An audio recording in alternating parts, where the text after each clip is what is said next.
And welcome into Red Pill 101, installment number 3.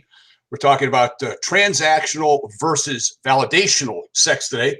My name's Pat Campbell. I'm your host. I'm from Tulsa, Oklahoma. I'm a terrestrial radio talk show host. And I'm with Rollo Tomasi, the rational male. Rollo. Hey, good afternoon to you too. So you put out a tweet earlier this week. Mm-hmm. It's a lady who gave her husband a coupon book for their first anniversary. So sort of explain what this is and let's talk this out. Mm-hmm.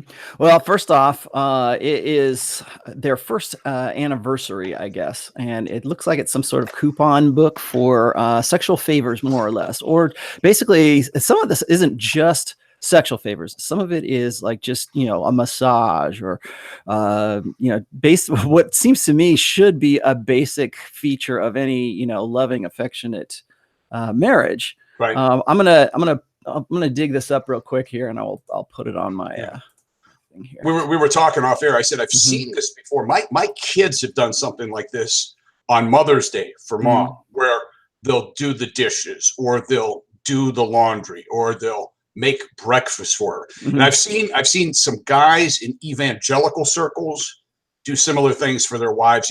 Date night, or I'll watch the kids. But what makes this one different is this is the wife giving this gift to her husband, and he's ecstatic. And what's even funnier is all of his buddies think it's just the greatest thing ever. Right. Okay, so here we have this. First of all, it says this is sexy as fuck. I don't know who the hell this guy is. Okay, I have no idea who these people are. But I mean, if you look at this, it's got 554 retweets. It's got 1,700 likes. Okay, and when you're looking at this right here. What do you got? Happy anniversary. You get an oral pleasure. All right, cool. There's restrictions to it.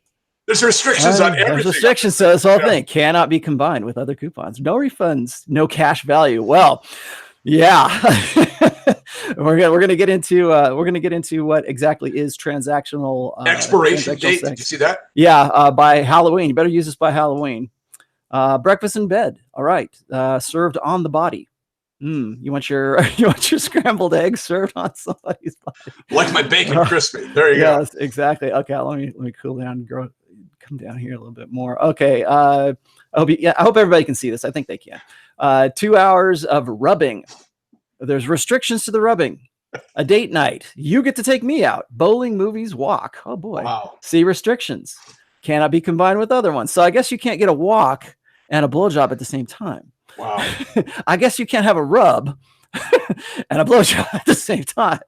Okay. Well, all of these restrictions is like when they have a sale at Kohl's or JCPenney's, and you go in there and you try to buy, I don't know, some Under Armour or Nike, and you find out that that's not even on the sales list. It's right.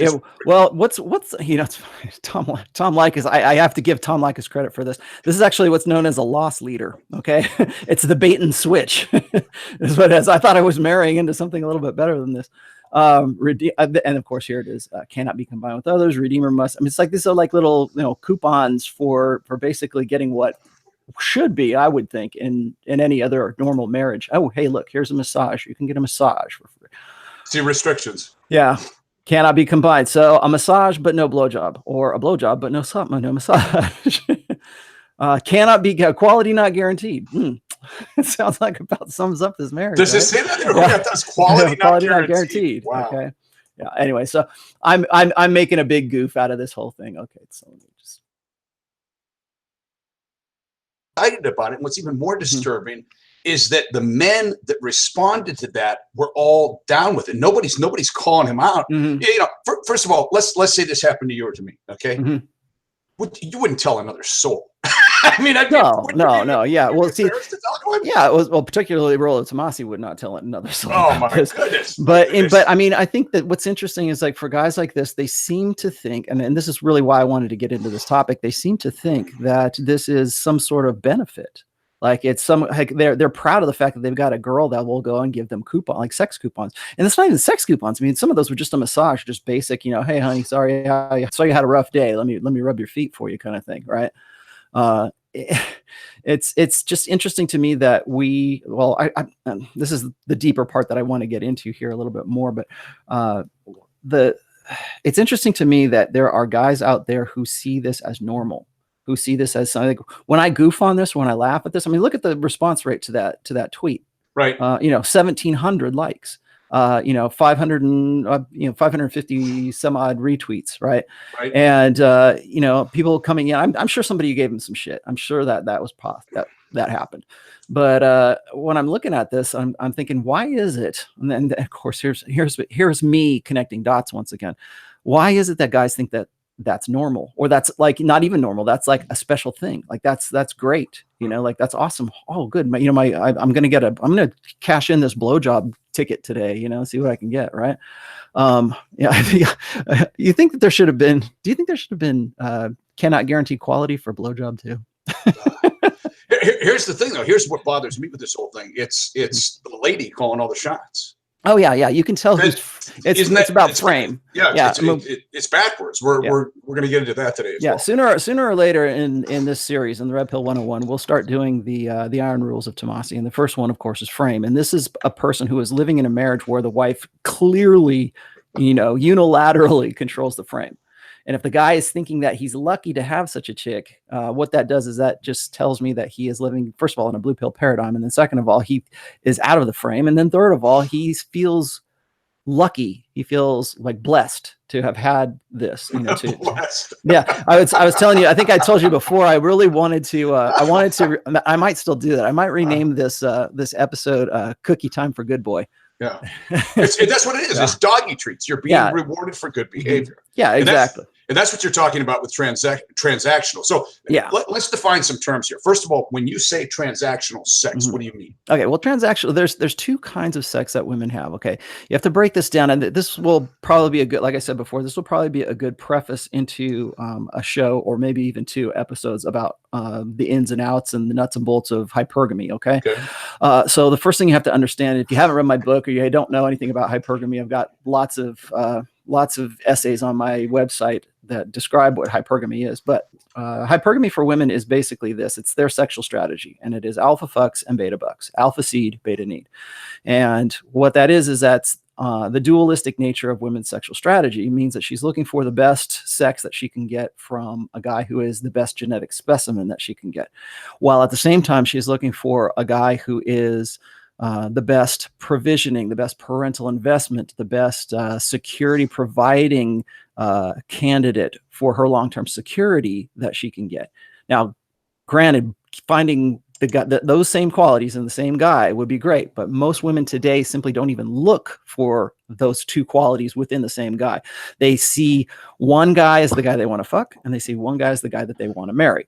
The guy that we're looking at here who's getting coupons is clearly not the guy that she wants to fuck. She has given him these little, well, they're basically ultimatums is what they are. It's like, you are getting this because it's a reward. Like I said, it's cookie time for good boy. You are a good boy, so here's your cookies.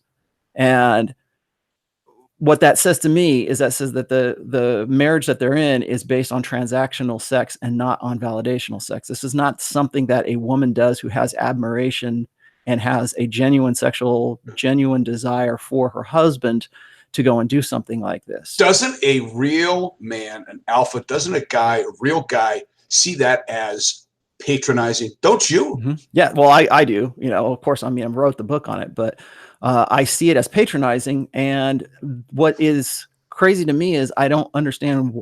Just because I'm me, but it's like, I don't understand why other guys don't see that as patronizing. But then I have to go back and I have to understand a little bit more about the sexual marketplace, because what women have is when they're having sex with that alpha male, they're having what I call validational sex. They're having sex with him because they want to feel good. They want to enjoy the experience. They want to get off on the whole thing. They want to really, you want to talk about quote unquote enthusiastic consent, and we should probably talk about that someday. A woman's enthusiasm is going to be definitely given to that guy. This is the guy. Like I have a quote that says that women make rules for beta men and they break rules for alpha men. The alpha guy that she's having validational sex with, that validates her ego, that validates who she is as a person, that she wants to keep coming back for, the guy that like really rocks her world, she has a genuine desire for, and she is most definitely not giving this guy coupons to have sex with that guy. She's just simply going and doing that. If she wants to have sex with a guy, she's going to have sex with that guy. I think part of the reason with the transactional If that's all they've ever known, if that's all they've ever experienced, they don't see anything wrong with it because they don't know what they're missing. Yeah, that's the opposite side of this. The opposite side is the transactional side of this. And before we came on here, I was kind of using bonobos, like primates, as an example for this. Now, granted, human beings are not bonobos. I understand that. Okay, don't give me shit in the chat. Okay. However, the parallel is this: is that bonobos do the same thing. Bonobos, a lot of people like to make out, particularly if you ever read Sex at Dawn. I think that's a really kind of flawed book, and I think it's flawed simply because the guy uses bonobos as if they are some sort of example of a hippie, egalitarian, free love society that like human beings should be emulating. It's actually quite the opposite. Bonobos are, they might be highly sexual, but they're still very. Bonobos go to war. Okay, bonobos will go to war with other tribes. They are very violent. They are very hypergamous in the sense that the ladies, the female bonobos, will allow sexual access to the beta male bonobos when they are in their down cycle, when they know that they are not ovulating, I would say they know, but when they, because it's not like they consciously make these efforts. It's just that when they are in that part of their menstrual cycle, that part of estrus, they are more than happy to give transactional sex to the beta male. So if the beta male brings a banana to her, or watches the kids, or watches the kids that aren't his, obviously, if he's happy to be a cuckold, they're fine with giving sexual access in exchange for resources, in exchange for services, in exchange for things. So that's why I call that, that's a transactional sex right there. But when those same bonobos get into estrus, when they go into heat, when they understand that they are feeling, a little bit more, they're feeling more horny as it is, they're going to go after the more alpha male guys, the guys who are the leaders of the pack, the guys who have that alpha status from within that group of bonobos right there. And they're going to push away and even fight and get angry and keep at arm's distance the beta males so that they can go and have sex with the alphas.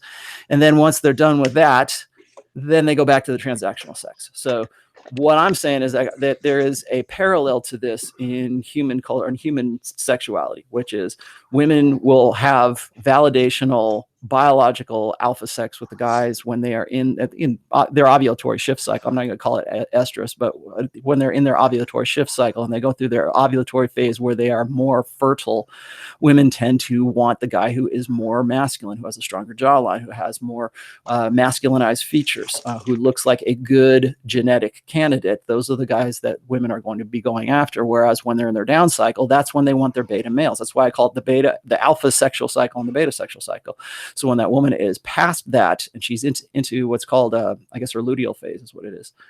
That's when beta men have more access to those women. And it only comes if those men can bring something to the table. If they bring something like, if they're giving bananas, if they're picking fleas off for her back, if they're doing, they're performing some kind of service for that woman, then she's going to give them the coupon book. Then she's going to say, okay, here's what do you remember? I think I gave you this picture. There was a guy who had this chart, and it was almost like his kid's chart. It's like the gold star. Like you get X amount of gold stars and he gets a blowjob, or if you get X amount and it's like for chores rendered, right? So for doing the dishes, he gets a blowjob. For vacuuming and cleaning up after the kids or having the laundry done or something like that, he gets a certain amount of stars for that, and then he gets another kind of sexual service. And what that is just blatant, in your face transactional sex. But these guys don't see that because they are in that 80%. And we were talking about this before, is that there are 80% of men tend to be betas and 20% tend to be the more alphas that women want to have sex with. Now that's just general numbers, which those, it might be different. But let me ask you a question. The flow chart is, I think, what you were talking about too. Remember what? Yeah, I sent you that picture, I think. Right. So anyways, how low does your self-esteem have to be as a guy to actually settle for that? But see, these guys don't see that way. They don't see it as they see that as normal. Because when you are raised from the time you're 5 years old to pedestalize women and womankind, you are thinking that you're lucky to be getting those kinds of things. You're just happy that somebody is actually sucking your dick, in this lifetime, right? And so But these guys have been brought. That's why we say we call it blue pill conditioning, because these guys have been conditioned from a very early age to make women their mental point of origin rather than making themselves their mental point of origin. And that's one of the real kind of shocking things for guys when they read my book, or they unplug from what we call the matrix, or when they go and they become red pill aware and they realize all of the compromises that they made of themselves, and how they probably should have been just completely offended by something like this, like by getting a coupon book for sex, right? Like for me, I would be like, fuck it, I'm done. I don't want to be with somebody who's going to do this. I want to be somebody who genuinely wants to fuck my brains out because I'm me, right? Who sees me when I walk in the door and says, you know what, it's time, let's go. And like I was telling you before, you cannot negotiate genuine desire. And this is an perfect example of negotiating desire. Like, I'm going to be into having sex with you if you do these things, and here's the coupon you can redeem for that time. It's like, what gets me is women.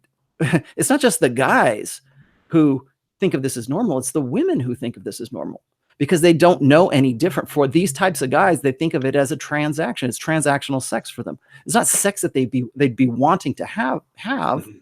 They'd love to have sex with an alpha, but maybe they aren't of a sexual market value that they could get that. But so the only thing they've ever known is transactional sex. And the only thing their husbands have ever known is transactional sex. Is that the case with both sides? I guess they're settling. They're not getting what they want or would like to have, so they're settling instead. Yes, well, they are settling, but I'm in some ways I don't even think that they know that they're settling. I think that they just see that as normal operating, procedure. Like, I got this. Where's this other one here? I'm going to show this other one here. And it's funny is, like, it seems like this is just some. Let me put this up here. There we go. Okay, this was another one that I pulled from another tweet not too long ago. Okay. Oh, I saw that. Yeah. Sexual rewards, wash the dishes, you get a hand job, look after kids for a whole day, and get a blowjob, blah, blah, blah. Hoover, I guess that means vacuum the house. You get to touch her ass. All right. Fold and put away the washing. You get kisses for that. I mean, this is just basic shit. Well, not only that, but all of these chores, these are traditionally female chores. You're nothing but a domesticated man at that point. And you're part of the help. You're the help, basically, is what you are. And you don't even get paid for that. You just basically get a Hummer for that. And and what I think is funny is, like, people will see this and they'll go, oh, that's just an extreme case. Not every guy does that, or that's, not all women are like that. But yet I see time and time again, with the rise of the internet, it makes me wonder how many guys are actually doing this who have the balls to actually take a picture of it with their cell phone and put it up on Twitter to show it off. We talked, I think, last week on this podcast, but also on my show, my Friday show, about honey-do lists. And up until probably about 15 years ago, I never heard the term. But I've had people that are, like, running for office who come on the program. Mm-hmm.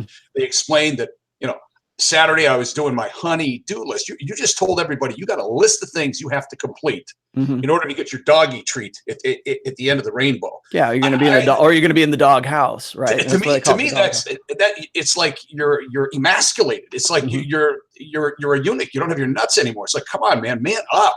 Yeah, well, and here's the other thing is that goes back to a post that I actually. It's funny. This post I think I wrote back in 2013, I think it was, but it was called Choreplay.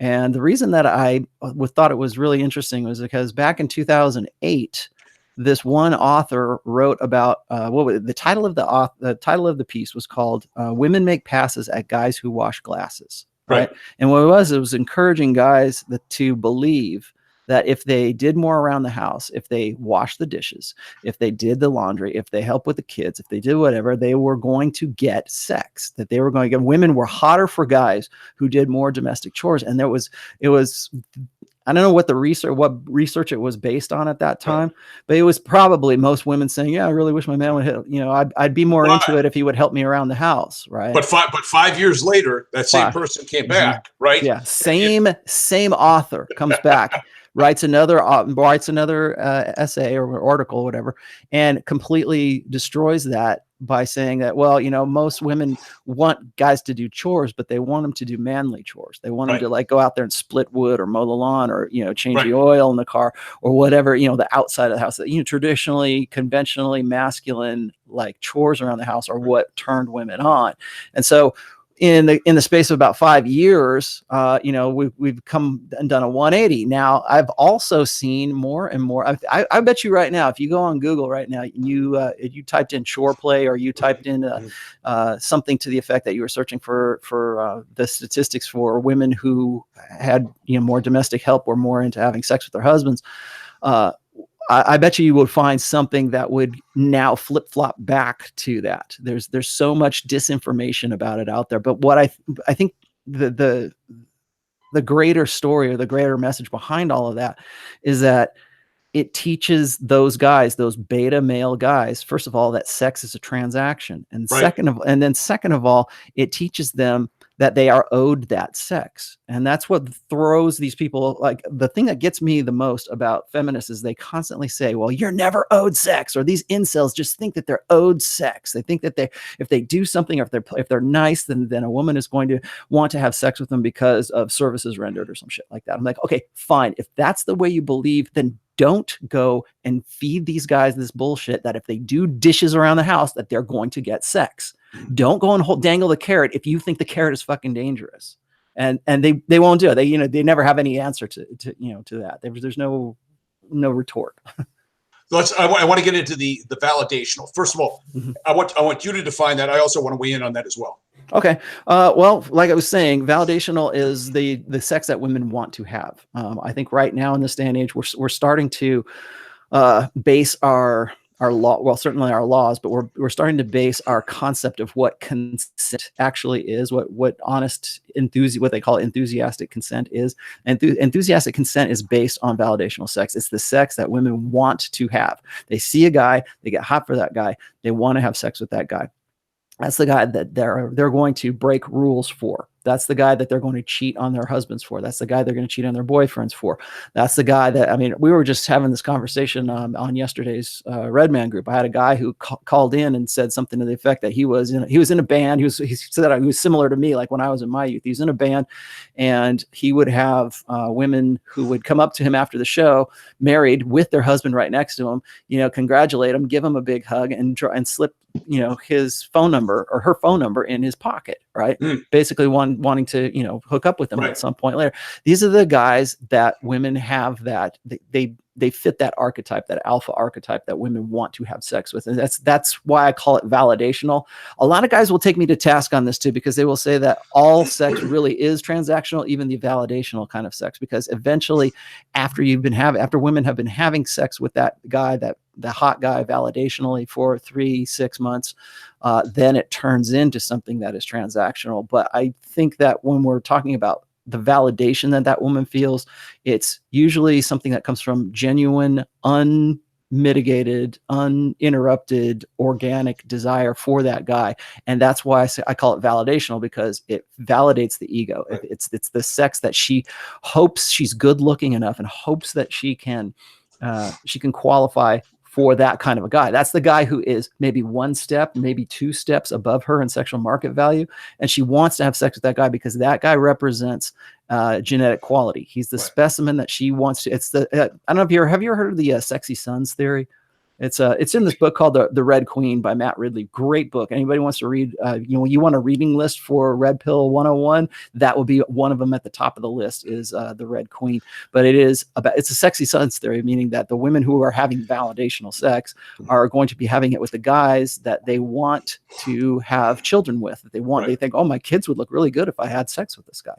They're not saying that. That's not like a conscious thing that's going on in their brains, but that's what's happening. That's the subroutine that's going on in their hind. Here's the thing with this though too, and I want to sort of clarify this, because a lot of people, when they hear validational sex, they think it's just pure raw lust. Okay, but it can that's part of it. That's part of it. Yeah. It is, and that's not always a bad thing. That's a good thing. And by the way, it's not something you can talk somebody into. It's either there or it's not. You either got it or you don't, and you want to have it equally on both sides. But it's lust. It's passion. it's intense desire. It's almost animalistic. I think you've said in the past, and it brings it, if it's done properly, it brings about a level of intimacy that it's mind-boggling. And it's here's what it is. It's the difference between grain alcohol and near beer. And once you have it, you don't want anything else ever again. Anything else is near beer. Anything else is just a cheap imitation, don't you think? Yeah, exactly. And I think what's interesting is like there are, and maybe this is still up for debate, but to me, I think that if you go by the Pareto principle and if you go by the 80-20 rule, only 20% of guys are getting that kind of sex, are actually understanding what that means. And I think that it may be even lower than might that. Be even, yeah. Well, I told you off air too. Once you start talking about this to guys, one of two things happens. Either A, they think you're lying, or B, they hate you. They resent you for it. Oh yeah, they'll absolutely hate you for that because they don't have any frame of reference for that. Right. So if you're talking about the 80% of guys who are betas, and they see, the jocks or the guys who are the quote unquote chads or the alpha, the stereotypical alpha males getting sex all the time just for being who they are, they resent that.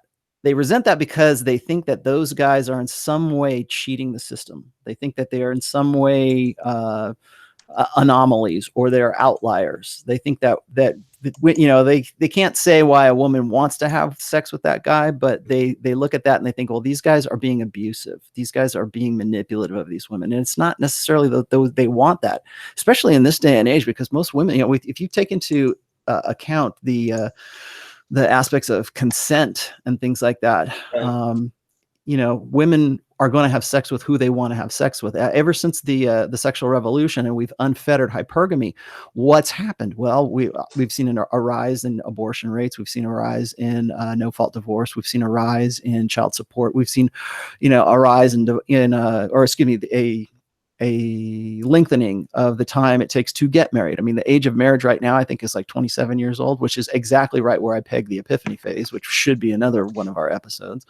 But if you look at all the things that have happened since we have unfettered hypergamy, what that's done is it's freed up women to focus almost single-mindedly on that 20%. And so guys have to find some way to kind of rationalize why that is. And they don't want their pretty little, they want a white knight. They don't want their pretty little, unicorn girl who went and had sex with, 10 guys in college who were all alphas. And then suddenly she's like, oh, I'm all over that now. Ha ha ha. I was so different in college. And now she's okay with having a beta, but the guy has to find some sort of rationalization as to why she did that. And then, it comes down to him trying to make up stories for himself. And usually the villain of those stories is the guy who is that top 20th percentile that she is going for. And I think you're right also, by the way, within that 20%, I think maybe 10% of that 20% really understands enough about themselves to be able to be a player, to be one of those guys who can leverage it and use that, use their looks, use their game, use their affluence, use their status, use all the things that make him a good candidate for validational sex. I would say maybe 10 to 8% of that 20% really know what they're doing. The other ones are just kind of going along for the ride. Quick question. When it comes to validational sex, is there such a thing as long-term, or is it always going to be temporary? Is it always going to be fleeting? Does it always have to turn into something else? Well, is that and yeah, this kind of gets to what I was saying about duty sex. And I got run up the flagpole for because I think I tweeted something out about how enthusiastic consent was going to give way to a lot of rape charges within marriages. Right. With basically enthusiastic consent will end up becoming the reason for a dissolution of a marriage, but also because it will easily turn that guy into some kind of monster. So if a woman has transactional sex or has sex that's what they call a gray area sex that isn't enthusiastic, and she's not all about it, and she's just like, okay, get it over with. It's what we call starfish sex. It's just, it's like another chore. Okay, it's like I got to wash the dishes, I got to fold the clothes, I got to have sex with my husband, then I got to go do this. And if a woman has ever had that, what feminists right now are trying to do is construe that as rape, because it wasn't enthusiastic. She had the sex, but it was sex that she didn't really want to have. And that is according to their definition, is rape. So can you sustain that? Can you sustain that validational sex? I think it depends on the guy. I think it depends on that guy. First of all, he's got to be red pill aware, I would say, but it's got to be the guy who knows women well enough to understand how to trigger that kind of sex so that that becomes the norm for him. I don't think that guys are going to be able to do that all the time, 100% of the time. Right. I think that you could probably do it a whole lot more than you think you can. Even the guys that are even blue pill guys that are in these kind of transactional sex marriages right now, I'm not even saying that those are hopeless either. I think that if a guy turned himself around and really, it's what we call awakened while married. I've seen guys do this. They get awakened while married. They adopt this idea of they're breaking up with their wives, and then their wives respond to that passive dread, and they become something that they never thought that they could be for that guy. Let's talk about the duty sex, though, because it's. I don't think I've ever heard a guy use that terminology, but I've heard a lot of women. In fact, Christian women use it. Right. Well, yeah, and they're really not into it. They don't want to do it, right? But they're doing it to keep the peace at home, or just to make things run smoothly. Now, I don't know about you, but we've talked about this before. When it comes to especially millennials, I don't get the date rape drug. I don't get roofies. I don't get the idea of having somebody who's not fully participating. If somebody's not into it, I'd rather not do it than have somebody come in half-assed. That's just the way I am. Right. And I've taken some people.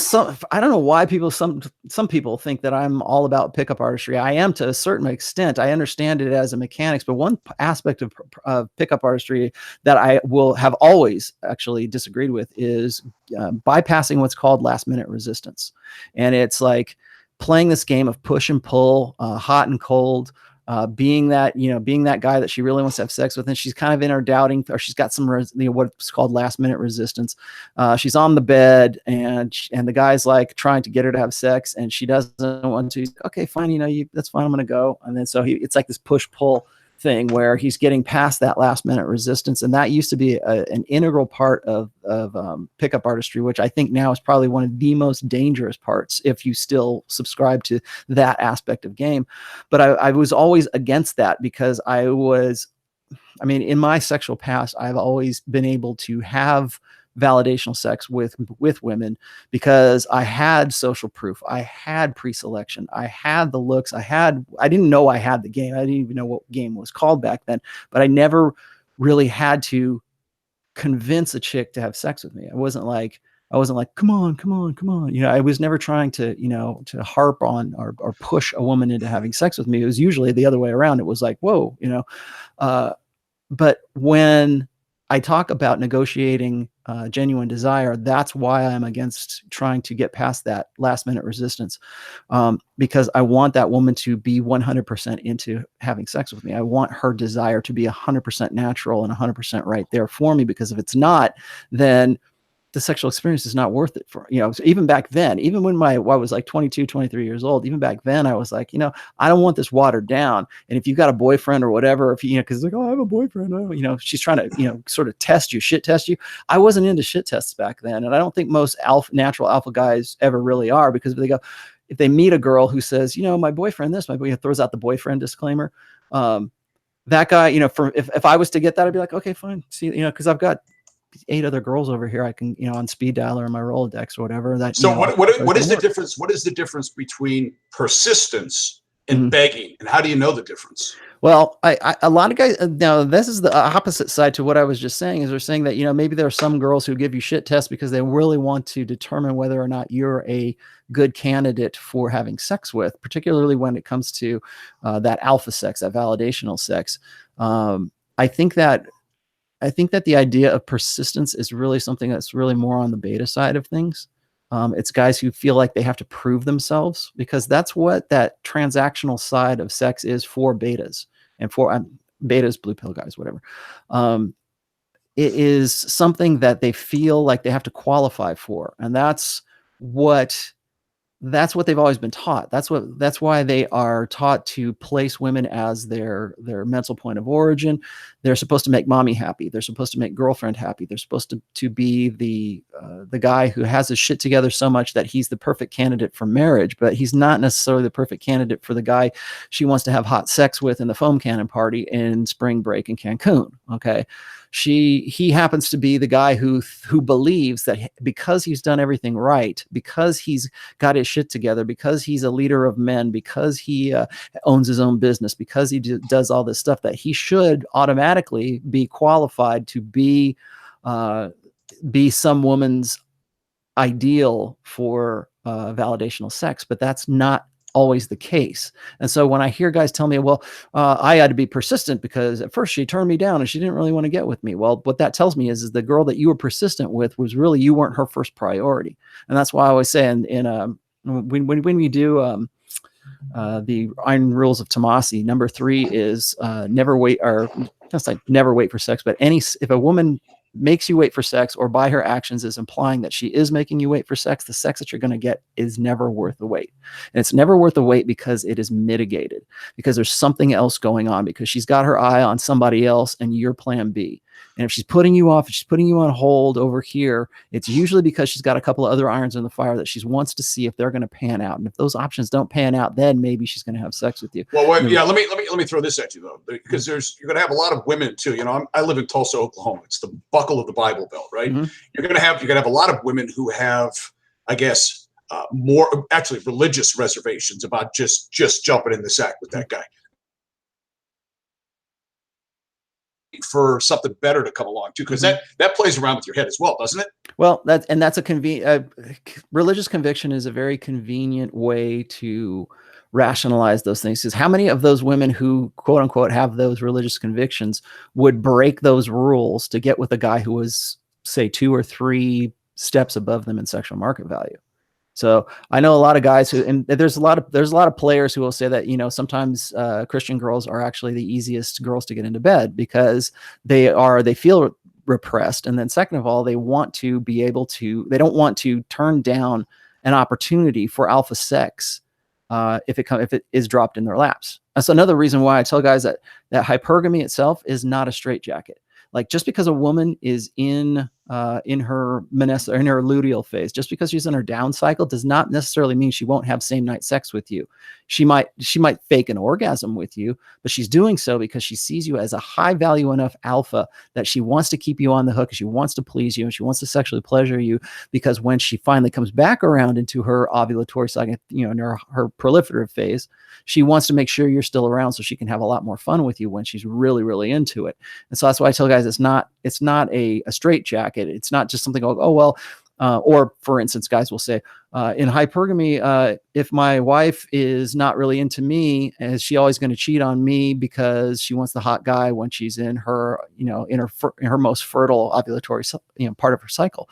And I go, no, not necessarily. She might actually want to have sex with you more, because she sees you as something that's satisfying and something that's you know, available, and she really does want to have sex with you. So for women who are in quote unquote happy relationships during that particular phase, they tend to have more sex with the guy that they're with.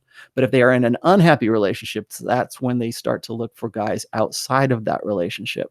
So when women say, like I keep saying this, I don't care if a woman is, and women will be hypergamous always. That's why I keep telling guys to say, you know, men and women want the best for their own sexual and biological imperatives, but only women are hypergamous.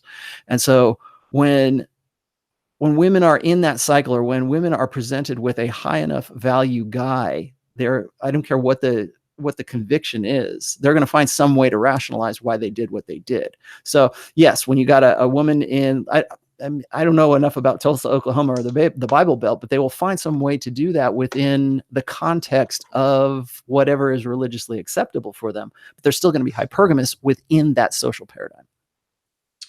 So where else do you want to go with this? The difference between transactional and validational? I think that really what needs to be understood primarily is that this is a function of hypergamy.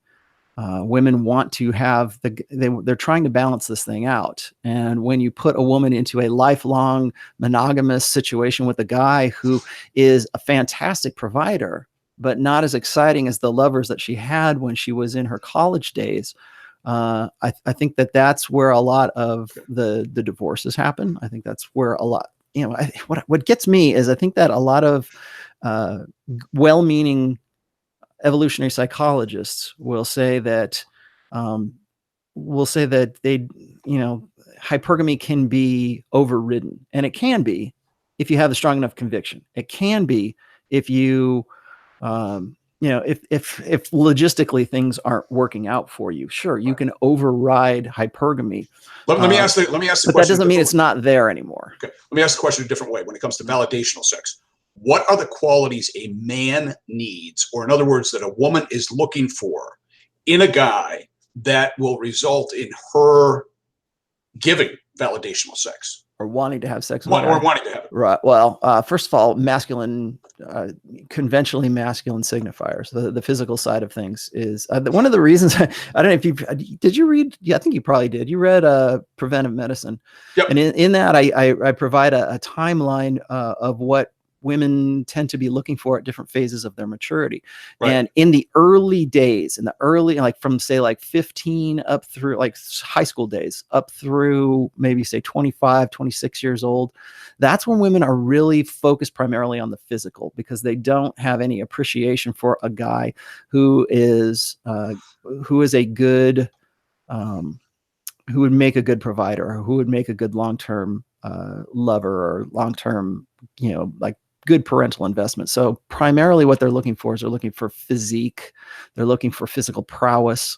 They're looking for muscularity. They're looking for, I guess what it is it's cues or signifiers of high testosterone.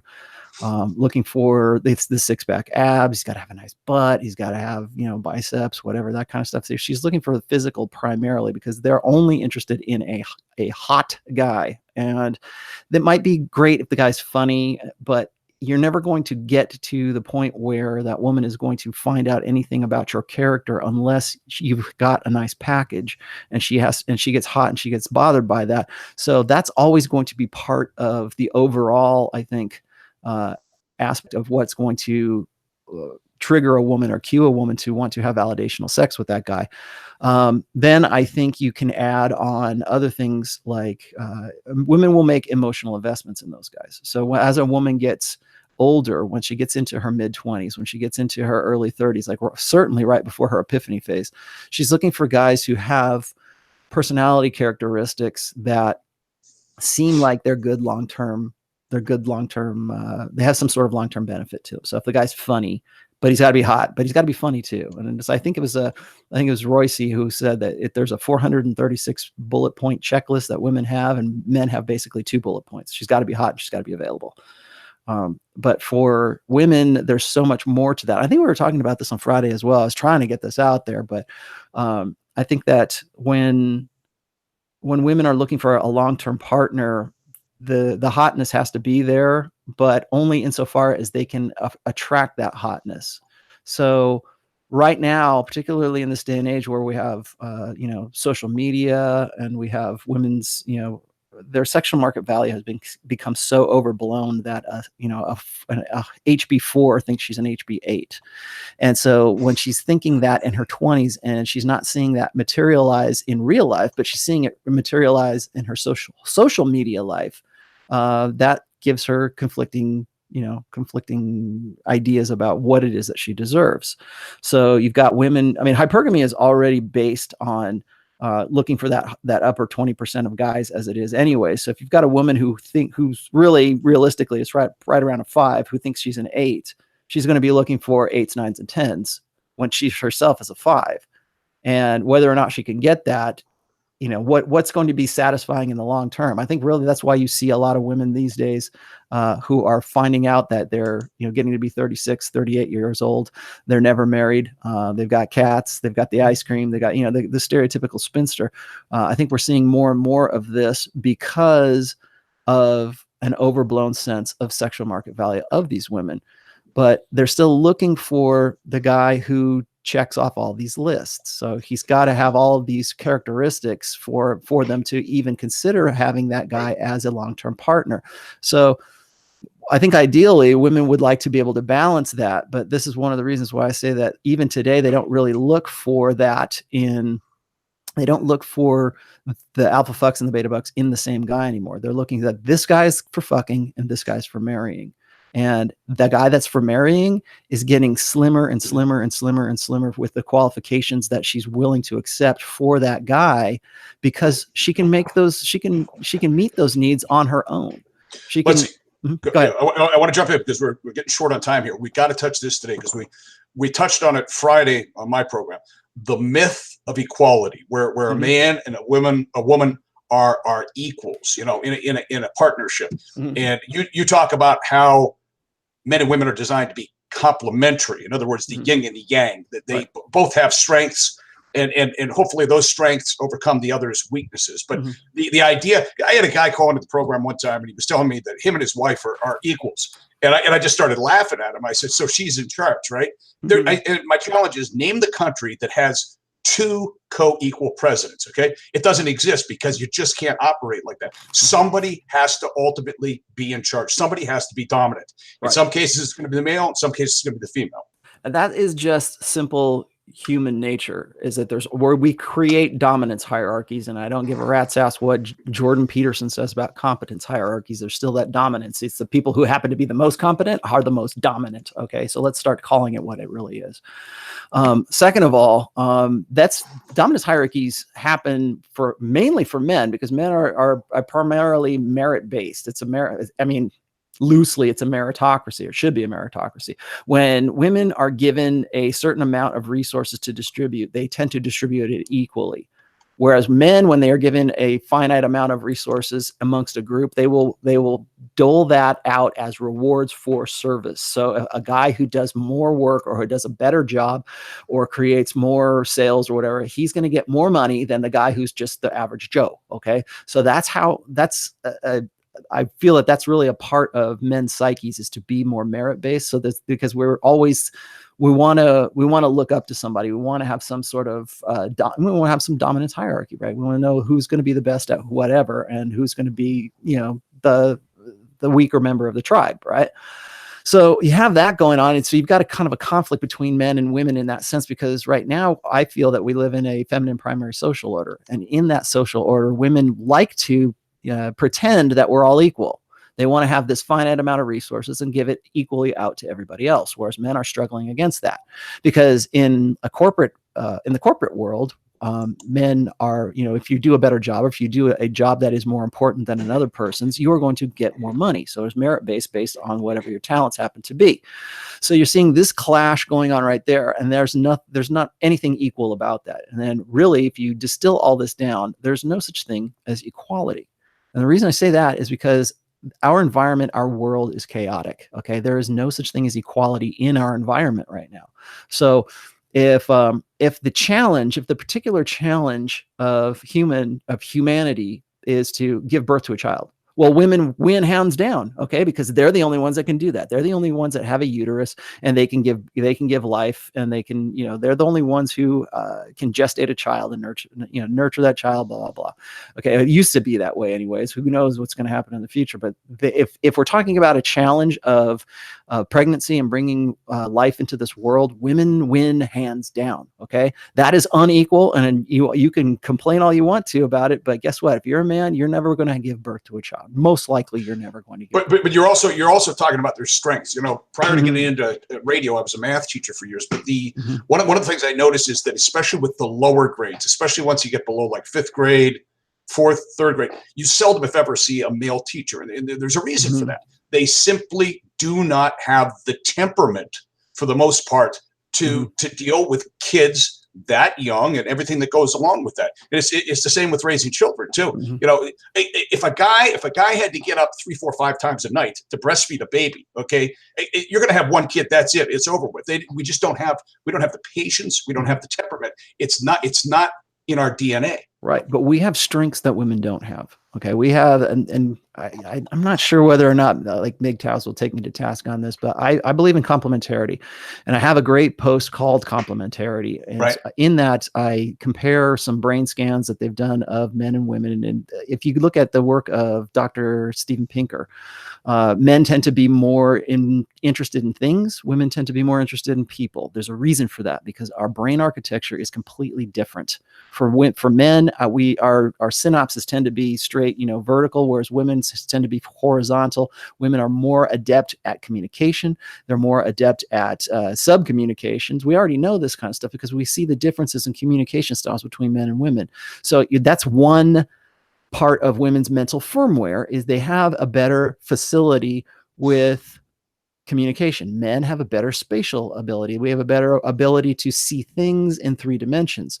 Yeah, and I think we were laughed about this one time, as men have a better capacity to find their way back from certain things. They have a better spatial ability to, like, if they say, with the joke is, oh, men don't want to have to ask for directions. Well, the reason for that is because it is a challenge to their competency. And this core competency that most men have is this ability to know where they are, where the sun is, and where they are. Because it used to be in our hunter-gatherer beginnings, we had to be able to go out, hunt, kill the wildebeest, and bring it back to the tribe. And we had to know where the fuck we were, because if we didn't, we were lost and we were screwed. So we had to have some sort of inbuilt ability to do that. Another thing is, boys tend to have a better spatial ability when it comes to throwing objects. So when it comes to throwing a rock, throwing a spear, doing something that requires hand-eye coordination, males are better at that than women are. And it's a natural predilection for spatial ability. So when we say a woman or a girl throws like a girl, she throws like a girl, right? Well, boys have this natural affinity to put their shoulders into it, and they know how to do that, and they know how to accurately chuck a ball or chuck a rock or whatever. And that's not to say that girls can't be great little league pitchers. They just have to be taught to do that. It's not within their natural capacity to do that. So it's not that you can't learn that.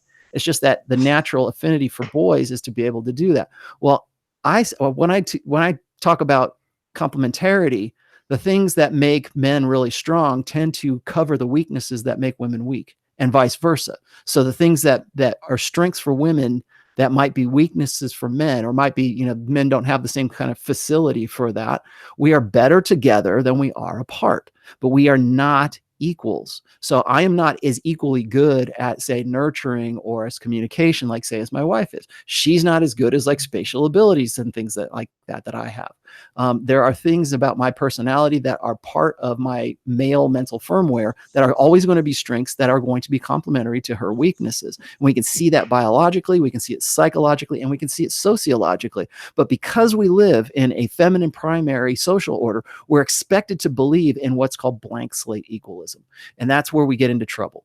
So when we start saying that a girl should be, mental firmware doesn't exist. We're all the same except for the plumbing. We don't have any inbuilt firmware. We have a hardware and we have our software, and that's it. I'm saying that, and pretty much every other evolutionary psychologist is saying that there is a thing called evolved mental firmware that you have in your head already. That's part of your loading package. It's part of what, it's part of your what you call optional. It's not optional equipment. It's standard equipment in the human being. And so what happens is, when I say that there is no such thing as equality, I'm saying that the challenges that are in our environment, I have strengths that I can use to meet those challenges that are better than any woman's. And there are challenges out there that are unique to women who would have great strengths to go and make those that I probably would be incompetent doing. Okay. It's not that I couldn't learn those. It's just that women have that natural affinity to do those. So there's a complementarity between men and women. And I think we're tearing that apart right now. We're tearing it apart because we expect a baseline blank slate equalism to be true for all men and women. And I think I kind of hope that it's starting to sort of fray at the ends right now. But so many people on the left, so many feminists want to believe that we are blank slates, that it's really, I think it's really putting undue stress on just the intersexual dynamics right now. So how do you get that concept through to younger males now, especially because, you mentioned that we teach them like they're defective females. They're taught primarily by female teachers. so many younger guys have been brought up in a house where there is no male head of the household. They don't, these things don't just like naturally occur. They just don't. They're not. They may be programmed into you, but unless kids learn through example. They're mirrors of their environment. And if you never have that male role model in your life, how are you going to learn to do that? Yeah, you have to have that. And that's one of the reasons why we have this Lost Boys generation that are looking for guys like myself, like Dr. Jordan Peterson, they're looking for answers. They're looking for the fathers that they never had. They're looking for the guys who are going to say, here's what you need to do, give you some sort of direction, most young men today are what we call, rudderless, I guess, in life right now. And so we have this generation of guys who are looking for that kind of direction. Which I think is really telling when you consider all of the socialization and the acculturation that you just talked about when it comes to women trying to bring boys up in this quote unquote, equalist, egalitarian, blank slate, utopian idea that everybody is just going to be equals. But yet when they get to be, early to mid 20s, they're asking questions like why, basic things that they probably would have learned if they were coming from another generation. And I would include myself in this too, because it took me a long time to really struggle to really unplug myself and tear. We were talking on Saturday about, what was your story for, your red pill experience, or how did you unplug? For me, it was a very long, drawn out process because I kind of had to ask the right questions to come to the conclusions that I have right now so that I could unplug, because there was no internet and I didn't have any mentors, and I didn't have, my father himself was a very confused beta guy. And believed in the old social constructs. He believed in, if you go and you get a long-term job and you get a pension and you live happily forever after, and you go retire in Florida and it's all good, right? I mean, he was old school. And then because of that, his life was he went from one catastrophe to the next because he really strongly believed in that, and he had no other reason not to believe in that. But the society had changed so dramatically and so drastically, particularly with intersexual dynamics, that teaching his sons anything was just out of the question. There was no way that was going to happen. And so these guys have to go out and they have to look for it. And I'm happy to say that at least we've got, red pill awareness, we got red pill groups, we got the manosphere, we got, guys who really want to help other guys right now who want to be that father. I mean, even you yourself, I think that there's guys, I don't think guys really realize this. If you're red pill aware, you're already a mentor. If you're living your life in a red pill, aware, manner or whatever, if that's your reflexive response, if you've internalized red pill awareness as part of who you are, you're already that mentor, and you probably don't even realize that you're doing it. Let me jump in on that real quick too, because I got this from Anthony, originally, but I heard this repeatedly from people at the 21 convention. I didn't have anyone like you in my life growing up. Nobody told me the things that you're telling me today. And that's part of the reason they're there, but they appreciate that. But it's like that part of their life is missing, and they feel, and properly so, defective, because they're going out there missing a big part of their training. Right. Well, and then just like you were saying before, is when you got the 80% of guys who are betas, they look at the guys who are sexually successful. They do one of two things. They get really upset and whiny and resentful. Or else they completely cut themselves off. They go MGTOW, or they go monk mode, or they go whatever, and they just say, fuck it, it's not worth it. The juice isn't worth the squeeze. I'm just going to go and be a hikikomori, right? I'm going to go lock myself up in my apartment and play World of Warcraft and order pizza and smoke pot and jerk off to online porn, right? So they're just going to drop out of society, or else they're going to get very, very angry, and they're going to, get frustrated, and maybe the I'm not saying this is true, but maybe it is. Then they turn into incels and they get violent about it, or they decide that it's better to go out in a blaze of glory than it is to live the life that they're living. And then I think between those two extremes, there's the guys who are questioning, and then there's the guys who maybe they're going to Jordan Peterson's things, maybe they're coming to the 21 convention, maybe they're. I got to jump in on the Jordan Peterson thing. That guy, I don't even want to talk about him with us anymore. He's like in a total. I don't either. Every day comes by. He tried to pass himself off as red pill, And the more he talks, the more we're finding out. No, right. Okay. Well, we're at the end of the show here, so Yeah. I can shit talk. I can shit talk Jordan Peterson now. Anyways, I was just gonna say is like he has really kind of turned or come across the threshold. I think. Anthony, it's funny. It's one of the things that really prompted us to start doing the Red Man group was to sort of give a verbal account of why we didn't agree with a lot of what Jordan Peterson was talking about. And this was back in January of this year. So this is like when we first started Red Man Group, it was so that we could do something like this. And I have a post called No Prescriptions where I go into all of my critiques of Jordan Peterson. So if you want to find out, that it's called No Prescriptions and it's on my website, and go and check that out. But I don't want to say, hey, I'm glad I'm, I hate being right all the time, but I think I'm pretty much right about this. I was critical of Jordan Peterson before it was cool to be critical of Jordan Peterson. And now I see Vox Day has got a book coming out where he's very critical of him. He's already got a video out on his Vox University, which I can see he's bringing some stuff up that I didn't see myself. I was more concerned with his